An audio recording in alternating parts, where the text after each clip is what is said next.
Aujourd'hui, je vais vous parler de deux appareils ménagers que j'affectionne particulièrement parce qu'ils me permettent de varier mes préparations.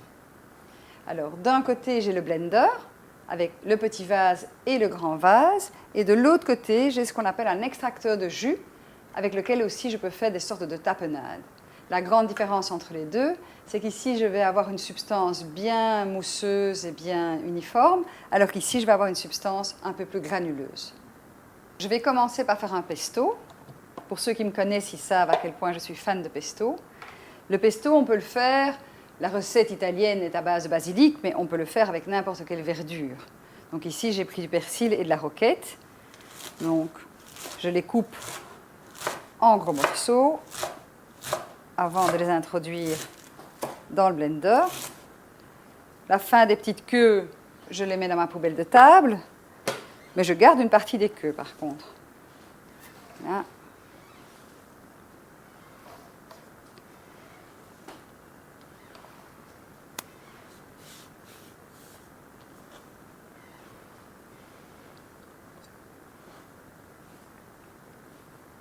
Je prends l'huile de colza pour ses oméga 3.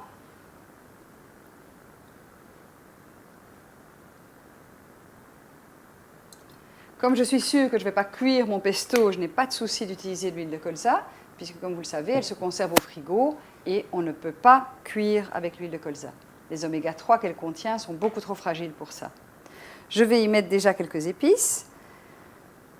Donc un petit peu de curry.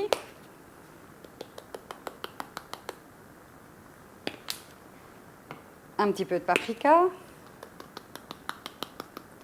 Comme tout ce qui est verdure a un tout petit peu d'amertume comme ça, je mets toujours un petit mélange dans lequel il y a de la cannelle. Et donc ceci s'appelle compote crumble. Hop. Un peu de poivre.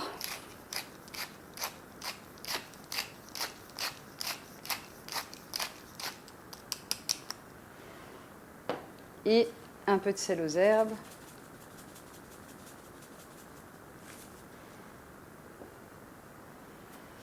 Et je rajoute alors à la fin mes oléagineux. Je les ai fait tremper pendant une nuit. Je les ai bien rincés à plusieurs reprises. Et comme ça, ils ont été réhydratés. Parce que le fruit sec, ses enzymes digestives ont été inhibées par la déshydratation. Si je les réhydrate, en le faisant tremper minimum 12 heures dans l'eau. Si vous faites tremper un peu moins, ce n'est pas grave, c'est toujours mieux que rien. Et maintenant, c'est comme le fruit frais, et je le mets à la fin, à la place des pignons. Et donc, je pourrais mettre des amandes, je pourrais effectivement mettre des pignons, je pourrais mettre des noix du Brésil, je pourrais mettre un mélange, je pourrais mettre des graines de tournesol que j'ai fait germer, par exemple. Et je mixe le tout. Maintenant, la quantité d'huile, vous voyez, je l'ai mis de façon un petit peu improvisée. Et je vais voir si ma machine a du mal, eh bien, je rajouterai de l'huile.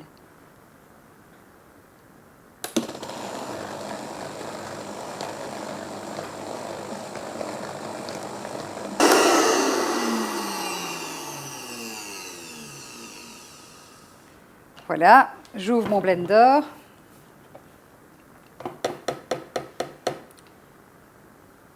Je goûte.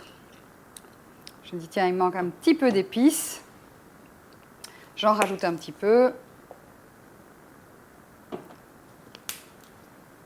Surtout un petit peu de poivre, j'avais envie de relever un petit peu.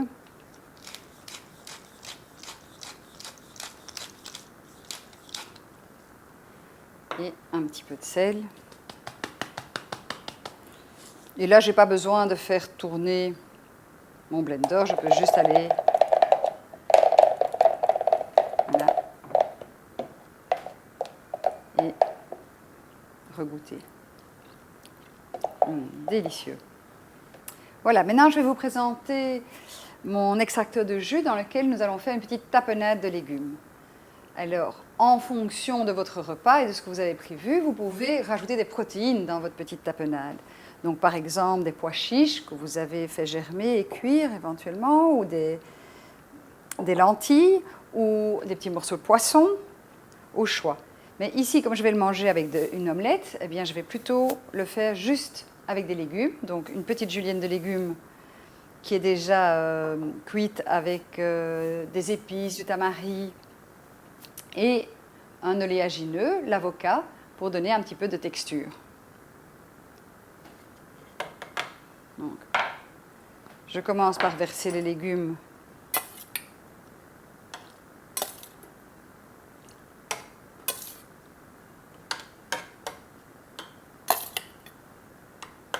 dans l'appareil.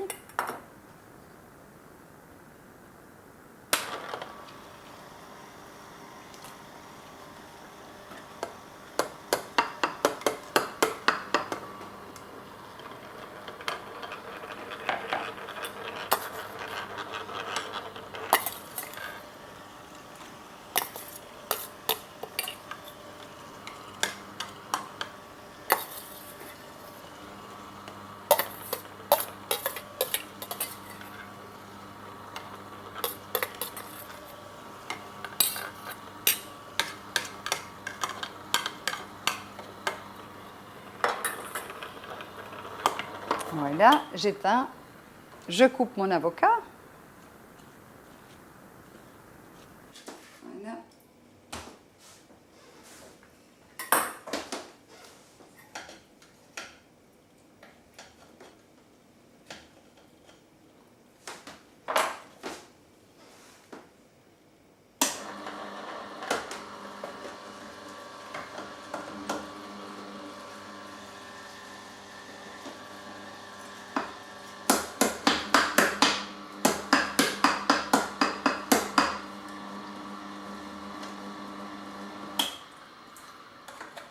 Récupérer bien tout ce qui est sorti ici.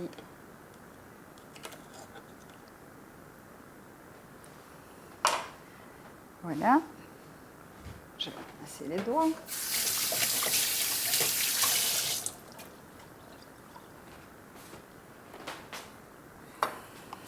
Et j'ai un petit mélange maintenant, et en le mélangeant pour un petit peu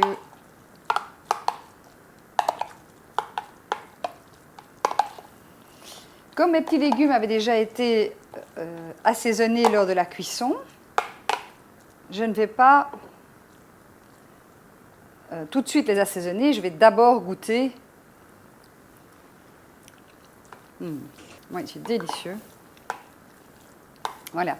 Alors, si je me dis, tiens, oui, mais je trouve quand même que ça ne colle pas bien ensemble, c'est pas assez homogène comme structure, je peux aussi décider de rajouter une crème d'oléagineux. Donc une crème d'amande, une crème de noisette, du thym. Et voilà, là, il n'y a plus qu'à le mettre dans un joli petit pot et le servir.